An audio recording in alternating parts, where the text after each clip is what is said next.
On a menti, à votre avis? Écoutez, je pense que chaque guerre est précédée de grands médias mensonges. Et il faut, je pense, qui dans cette salle peut prétendre savoir tout ce qui se passe maintenant en Libye et avoir les preuves de tout ce qu'on nous a avancé? Je pense qu'une première chose qui est prudente, c'est de se remémorer que chaque guerre est précédée d'un grand média mensonge. Quand les États-Unis ont attaqué le Vietnam, ils ont dit que c'est parce que 2 navires vietnamiens avaient attaqué leur flotte. Après, ils ont reconnu que c'était faux. Quand on a attaqué l'Irak, on a dit que c'est parce qu'il avait des armes de destruction massive, qu'il était complice d'Al-Qaïda ou toutes sortes de choses qui se sont avérées fausses. Quand on a attaqué la Yougoslavie, on a dit que c'est parce qu'il y avait un génocide au Kosovo. Un an après, j'ai eu un débat avec le secrétaire général, le porte-parole de l'OTAN. Il a dit « Ah non, non, on n'a pas dit ça, c'était faux ». L'Afghanistan, on nous a dit que c'est parce qu'ils étaient responsables du 11 septembre. À chaque guerre, il y a un média mensonge. Après, on sait que c'est faux, mais le mal est fait. Et on sait aussi que ce sont des guerres qui poursuivent en fait d'autres objectifs et qui vont tuer beaucoup plus de gens que ce qu'on nous a dit. Je pense que ce serait important de prendre du recul, comme on vient de le faire, de remettre ça dans un contexte. Et justement, puisque vous m'avez fait l'honneur de m'inviter dans cette émission, qui est assez exceptionnelle, néanmoins, je pense que vous avez fait une erreur en m'invitant, parce que quand j'entends toutes ces choses-là, je me sens un peu un idiot. Ça fait déjà 10 fois qu'on m'explique la différence entre un bon arabe et un mauvais arabe. Et je dois être idiot parce que je n'ai toujours pas compris. Quel est le critère pour l'Europe, pour les États-Unis, pour distinguer le bon arabe et le mauvais arabe? Si on songe naïvement, par exemple, c'est là où on organise des élections. Alors dans le monde arabe, il n'y en a pas beaucoup, effectivement, mais il y en a eu une. C'était en Palestine. Et qu'est-ce qu'on a fait? Le Hamas a eu 56%. Le cher président palestinien non élu ou pas réélu, qui est l'ami de l'Europe et des États-Unis, qu'est-ce qu'il a fait? Il a destitué le Premier ministre qui avait 56% et il a nommé un type qui en avait 2%. Alors là, on se dit, ça c'est un mauvais arabe, il ne respecte pas les élections. Non, c'est lui le bon arabe et ceux qu'on a bombardés, c'est les Palestiniens parce qu'ils avaient mal voté. Alors on peut essayer de trouver un autre critère. On peut dire par exemple, c'est la question des femmes. Et là, on peut dire oui, le Hamas sur la question des femmes, pas excellent. Mais je me souviens, pour avoir été en Irak, justement, pour voir les conséquences sur la population civile des bombes que votre camp avait lancées. Je me souviens qu'en Irak, il y avait peut-être beaucoup de choses qui n'allaient pas, mais il y avait une éducation et des soins de santé formidables. Et j'ai vu des femmes dans des ministères qui commandaient à des hommes et tout le monde trouvait ça normal. Comparé maintenant, donc, je me suis dit, ça c'est des bons Arabes. Non. Les Irakiens, vous vous souvenez, Madeleine Albright disait « Est-ce que ça vaut la peine que 500 000 enfants irakiens soient morts à cause du blocus et de l'embargo appliqué par les gens que vous admirez, les États-Unis, la France, etc. » Elle a répondu « Oui ». Donc les Irakiens qui avaient émancipé la femme, ce n'étaient pas les bons Arabes. Les bons Arabes, c'est par exemple l'Arabie Saoudite, où il est interdit à une femme d'aller, de faire des études, de voyager, d'aller à l'hôpital sans son mari, etc. Eh bien, je ne vais pas vous interrompre, mais je voudrais continuer ce point pour montrer qu'on est complètement dans l'hypocrisie et dans le deux poids et deux mesures. Si vous prenez un autre critère, par exemple le terrorisme, en principe, un bon Arabe, ça va être quelqu'un qui ne fait pas d'attentat. Pas de chance. Il y a un certain Ben Laden qui a fait des attentats contre un gouvernement en Afghanistan sur lesquels on pouvait dire des choses, mais qui avait émancipé les femmes. Et là, on a, Ben Laden, mauvais arabe. Alors, ah non. Le gouvernement dont vous parlez, celui de Najibullah, qui était soutenu par les soviétiques. Exactement, dans les années 80 en Afghanistan. Et donc, on va dire Ben Laden, il fait des attentats, c'est un mauvais arabe. Ah non, il est aidé, financé par M. Carter, Brzezinski, etc. À l'époque. Donc, on dit Ben Laden, mauvais arabe. Bon arabe, puisqu'il fait des attentats financés par les États-Unis. Malheureusement, après, il fait les mêmes attentats contre les États-Unis. Et donc, le bon arabe devient un mauvais arabe. Si on prend maintenant la question actuelle, la question de la violence et de la répression. On nous dit Kadhafi a tiré sur les civils, on attend les preuves, on nous dit il y a 6 000 morts, puis c'est 2 000, puis c'est 200, puis etc. Je pense qu'il est impossible dans ce genre de situation.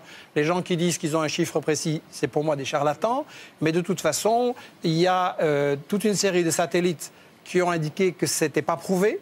En tout cas, on ne les voit pas à la télévision, ça c'est sûr. Voilà, et on n'a pas ces choses, donc on le répète, on passe en boucle. Il faut se souvenir qu'il y a eu des médias mensonges avant.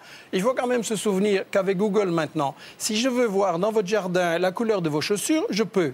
Et les États-Unis ne seraient pas capables de nous montrer les massacres de 6000 personnes qui ont eu lieu. Michel Collomb, vous savez bien que quand vous regardez sur Google dans mon jardin, c'est il y a 6 mois que vous voyez mon jardin. Non, c'est il y a 1 heure. Non, ça a changé alors. Ouais, ça a changé. J'ai regardé récemment mon jardin, c'était il y a 6 mois. Juste un point pour conclure ce raisonnement par rapport justement à ça.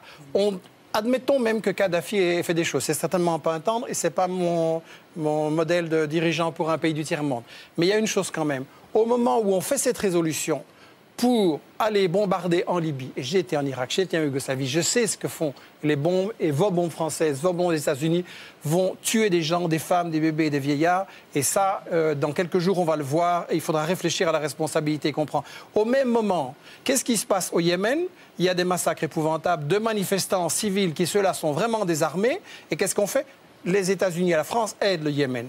Il se passe au Bahreïn des choses épouvantables où on tire directement sur des manifestants désarmés. Et qu'est-ce qui se passe? Ce sont les États-Unis qui l'ont organisé en envoyant 2000 Saoudiens pour aller tirer sur les manifestants désarmés. Alors je m'excuse, si on veut changer de régime, si on veut mettre fin à certaines dictatures, eh bien je peux fournir à M. Sarkozy et à Obama l'adresse où se trouve le roi Fahd, et ils n'ont qu'à commencer par celui-là. Seulement, évidemment, celui-là, c'est leur ami, il leur dit merci. Et le bon arabe, finalement, dans toute cette définition, c'est l'arabe qui est à genoux, qui donne son pétrole aux États-Unis. Et celui-là, il pourra traiter les femmes en esclaves, commettre des tortures, du terrorisme. Celui-là, on ne lui fera rien, parce qu'il dira toujours merci aux États-Unis et à M. Sarkozy.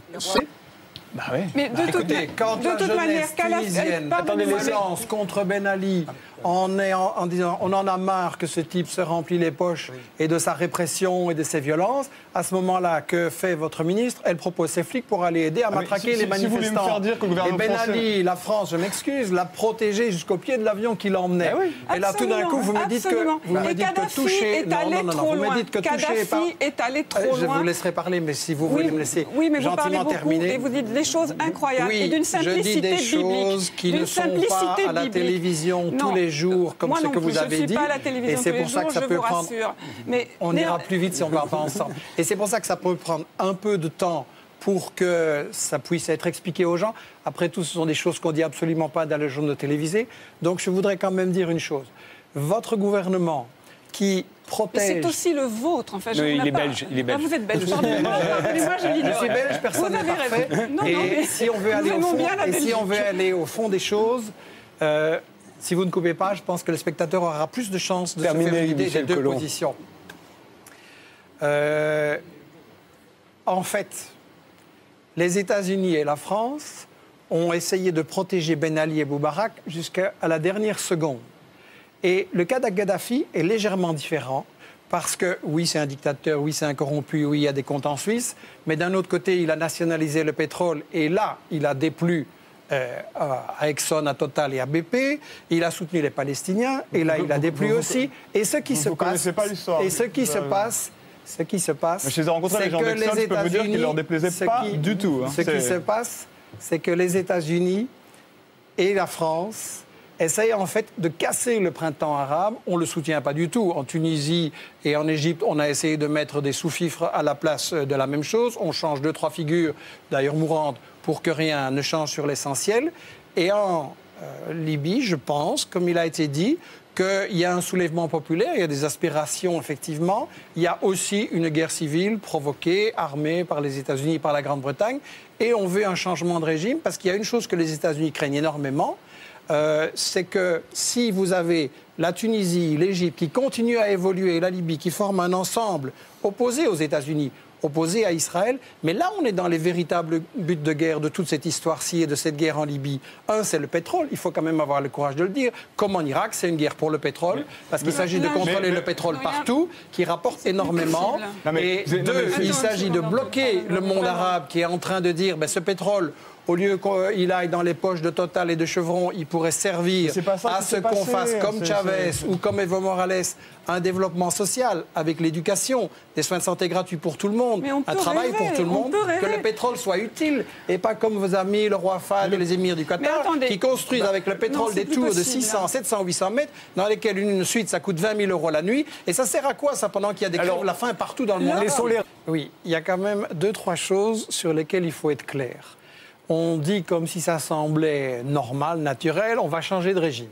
C'est illégal au regard du droit international. On a le droit d'intervenir pour défendre un pays victime d'une agression.